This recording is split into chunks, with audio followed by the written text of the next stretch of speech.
नमस्कार बच्चों। आज हम शमशेर बहादुर सिंह द्वारा रचित एक बिंबात्मक कविता ऊषा का अध्ययन करने जा रहे हैं। कवि ने आसमान में छाई लालिका विभिन्न उपमानों द्वारा बिंब प्रस्तुत करने का प्रयत्न किया है।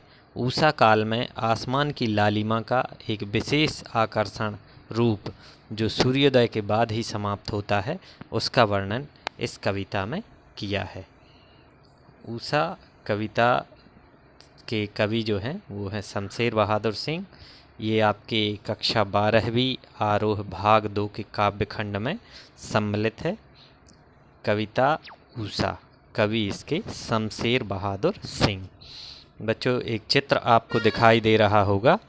चित्र में आपको प्रातःकालीन सूर्य और आसमान उसमें दिखाया गया है।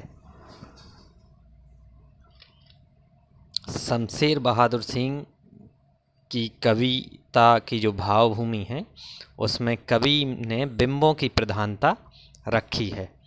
उनकी विशेष रुचि चित्रकला में रही है, जिसके कारण उनके द्वारा प्रस्तुत बिंब बोलते चित्र से प्रतीत होते हैं।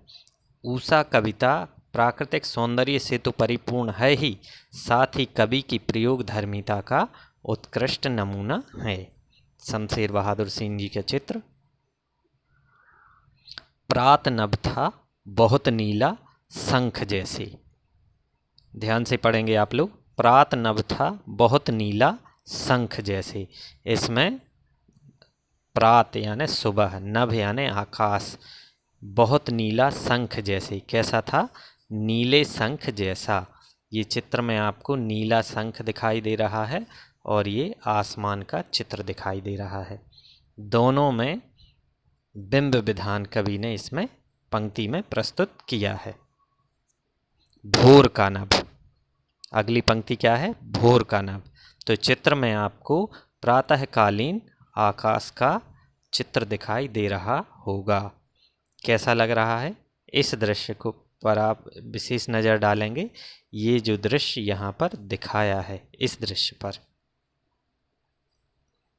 भोर का नभ राख से लीपा हुआ चौका अभी गीला पड़ा है। ऐसा प्रतीत हो रहा है कि राख से पुताई किए हुए मिट्टी और गोबर के लेप के समान आसमान दिखाई दे रहा है। यहाँ पर आपको दो चित्र दिखाई दे रहे हैं। ये है चौका और ये है राख से लीपा हुआ चौका।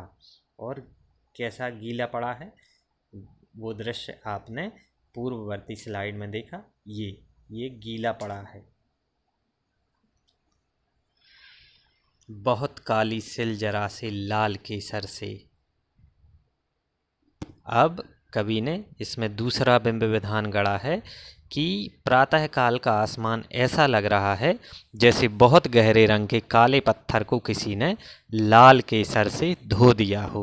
अर्थात भोर के समय आसमान कालिमा लिए हुए होता है और उस समय उदय होते हुए सूर्य की लालिमा पड़ती है, तो दोनों का मिश्रण काले पत्थर पर लाल केसर के रंग जैसा प्रतीत होता है। ये यहाँ पर आपको सिल दिखाई दे रही है, मसाला पीसती हुई। ये केसर है और ये सिल लाल केसर के जैसे धुल गई हो। इसमें बिंब विधान आया है। बहुत सुंदर बिंबों का प्रयोग कवि ने इस कविता में किया है।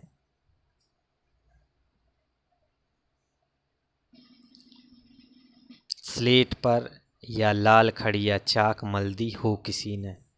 ऐसा लग रहा है कि आसमान का दृश्य इस तरीके से प्रतीत हो रहा है जैसे किसी ने पत्थर की स्लेट पर लाल खड़िया मिट्टी के बने हुए चाक को रगड़ दिया है। ये है पत्थर की स्लेट और ये है लाल खड़िया मिट्टी वाली चाक। अर्थात प्रातःकाल का आसमान वैसे ही रंग का प्रतीत होता है जैसे काले पत्थर की स्लेट पर खड़िया मिट्टी से बने लाल रंग के चाक को रगड़ने से उसका रंग हो जाता है। इस प्रकार कवि ने बहुत सुंदर उपमान के माध्यम से आकाश की सुंदरता का वर्णन किया है। नील जल में या किसी की गौर झिलमिल देह जैसे झिल रही हो। ऐसा प्रतीत हो रहा है जैसे नीले पानी में कोई गोरे रंग की रुक रुक कर चमकने वाला शरीर हिलता हुआ सा प्रतीत हो रहा है। अर्थात नीले पानी में किसी का झिलमिलाता हुआ गौर वर्ण का शरीर दिखाई देता है। उसी प्रकार से प्रातः काल का आसमान दिखाई दे रहा है। संपूर्ण प्रकृति पर उषा काल का जादू छाया हुआ है, किंतु यह जादू सूर्योदय होने के साथ ही टूट जाता है। ये सूर्योदय का दृश्य आप देख रहे होंगे, फिर पूरा आकाश सोने के जैसा पीला हो जाता है। तो कवि ने कविता में सौंदर्य और उपमानों का सुंदर प्रयोग किया है। और जादू टूटता है उषा का अब। जादू जो है वो उषा का टूट जाता है, सूर्योदय हो रहा है। ये सूर्योदय के विभिन्न चित्र हैं जिन्हें हम विभिन्न चित्रों के माध्यम से देख सकते हैं, और कवि ने इसमें बिंबों का सुंदर प्रयोग किया है। ये कविता शमशेर बहादुर सिंह के द्वारा लिखी गई थी, और इसमें कविता में उपमानों को देखकर ये पता लगाया जा सकता है कि उषा कविता गांव की सुबह का गतिशील शब्द चित्र है। राख से लिपा हुआ चौका, काली सिल लाल केसर से जैसे धुल गई हो, और किसी ने स्लेट पर लाल खड़िया चाक मल दी हो। ये ग्रामीण जो दृश्य हैं कवि ने कविता में अंकित किए हैं। कुछ शब्द कोष्टक में भी विशेष अर्थ उत्पन्न कर रहे हैं, जो कोष्टक में लिखे हुए शब्द हैं। जैसे आपने स्लाइड में देखा होगा, अभी गीला पड़ा है। राख से लीपे हुए गीले चौके का रंग सूखे हुए चौके के रंग में अंतर होता है। जहाँ सूखे चौके में श्वेत वर्ण की अधिकता होती है, वहीं गीला होने पर वह नीले रंग की बहुलता से परिपूर्ण होता है। अतः गीले चौके की विशिष्टता को प्रदर्शित करने के लिए कोष्टक का प्रयोग कवि ने इसमें किया है। बहुत सुंदर कविता है ये।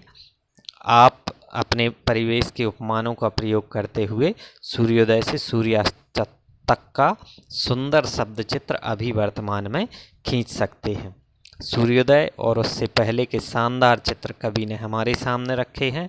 हम उन्हें अपनी भाषा के शब्दों के द्वारा नए उपमानों में गढ़ सकते हैं। कविता में उपमा और उत्प्रेक्षा और मानवीकरण अलंकारों का सुंदर प्रयोग कवि ने किया है। कवि भोर के समय गृहिणियों के द्वारा चौके को लीपने की शुरुआत करने को दृश्यमान करते हैं। रसोई के कामकाज की शुरुआत सिल के उपयोग से होती है। दृश्य आगे बढ़कर बच्चे के विद्यालय की स्लेट तक पहुंचता है। ग्रामीण स्त्री नदी या ताल में जल भरने पहुंची है और उसकी देह का बिंब झिलमिला रहा है। आशा है बच्चों आपको ये उषा कविता समझ में आई होगी। इसे आप अपनी कॉपी में नोट करेंगे और बिंब विधानों के द्वारा नई कविता बनाने का प्रयास करेंगे। धन्यवाद।